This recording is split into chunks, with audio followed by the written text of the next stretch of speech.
Magandang araw mga kasolar.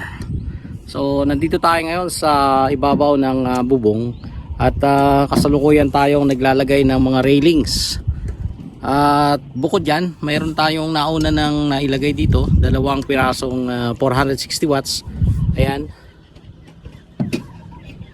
So ibabahagi ko sa inyo ngayon ang pamamaraan kung paano sinisimulan ang paglalagay ng ating L-foot, pagkakabit ng railings at iba pang mga accessories para mabuo ang paglalagay ng mga solar panel system.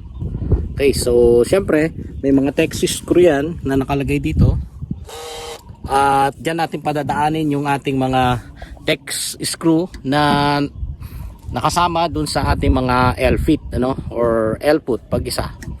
At papakita ko sa inyo paano bunutin at nang makita nyo rin kung paano ilagay ang L-foot na kasama yung rubber at saka lalagyan ng silicone para masigurado na hindi tutulo sa loob ng bahay. So tara!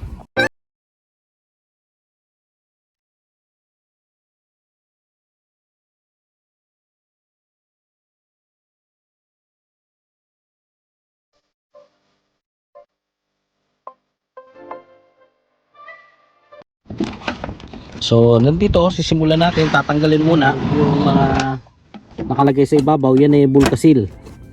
Ayan, at mamaya ang size nitong neck screw na ito ay size 8 size 8 na wrench, socket wrench ang pangtanggal. Pero paluluwagin muna ng vice grip. Ayan, mga konting ikot lang para naman madaling bunutin ng ating portable drill, cordless drill. Ayan. Okay, so didiin natin. Lumalabas, convincing. So ganoon lang, tatanggalin. Tapos paglalagay ng L-fit, ito T-roof kasi ito pero same ang function sa L-fit. So ayan, nilagyan ng silicone at may kasamang rubber. So tingnan natin kung paano ibaon. Okay, karo mali. Ayan. So papakagat lang ng konti, siguro din na pumasok sa dating buta. Ayun. So ganun lang kabilis, madali lang ang magpasok ng L-foot.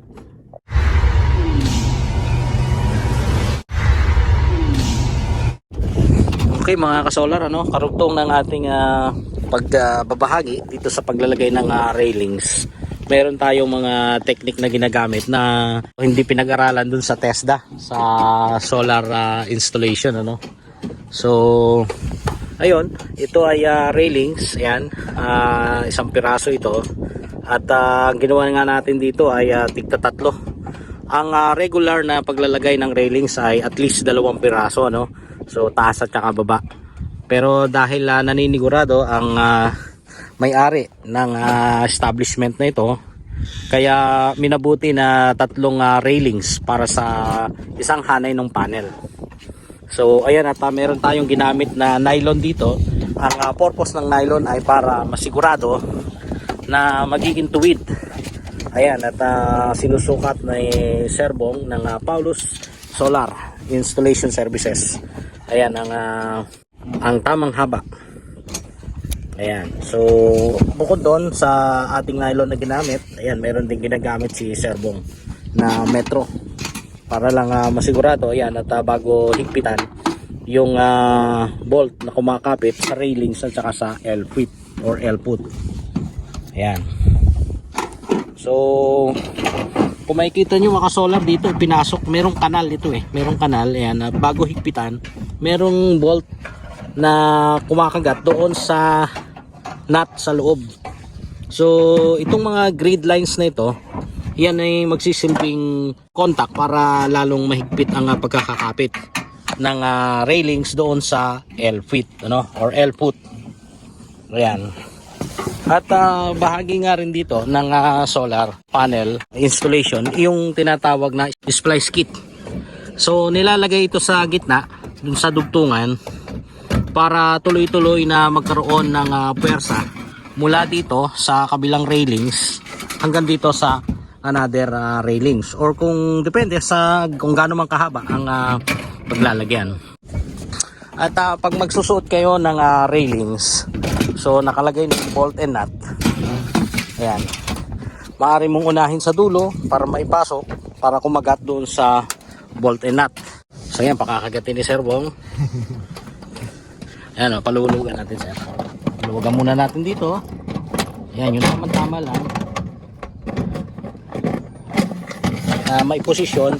Ayan, natuloy-tuloy natin papasok dito yan sa kabila. So kailangan nakapaayon din yung stopper sa loob o yung bolt. Ayan, so tuloy-tuloy lang.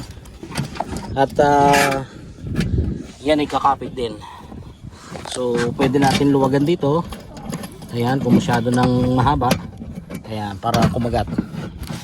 So yan, magkakaroon ng adjustment yan para pumantay-pantay.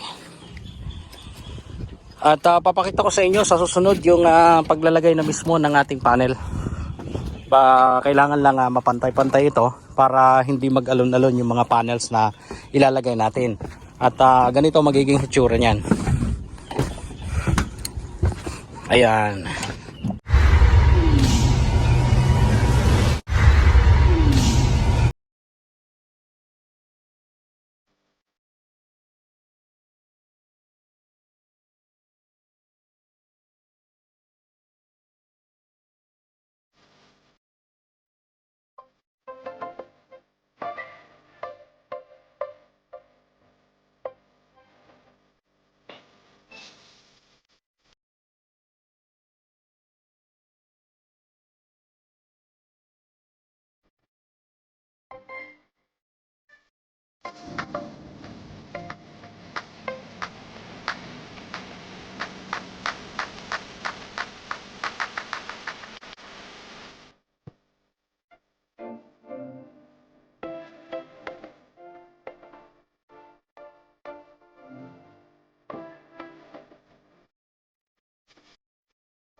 Yan lang muna.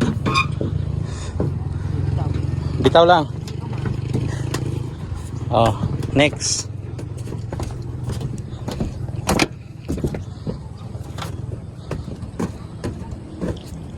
Tanggal ko na to. Papel.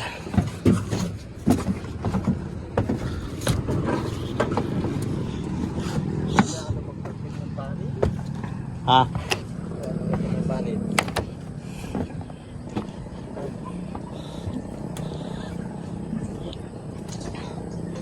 Oh, pwede mo nang awit.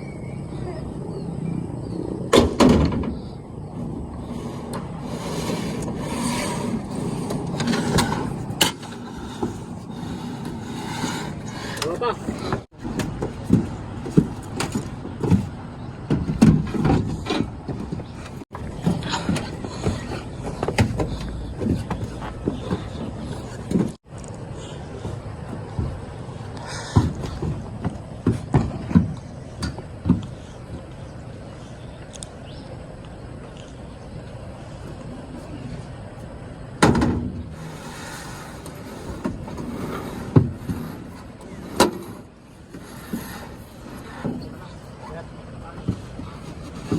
Titingnan ko muna, itong lalagyan.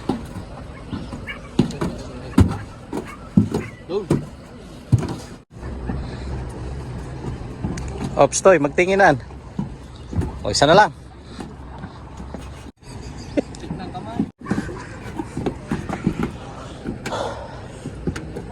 Untik na. Untik na, untik lang. Hindi pa naman.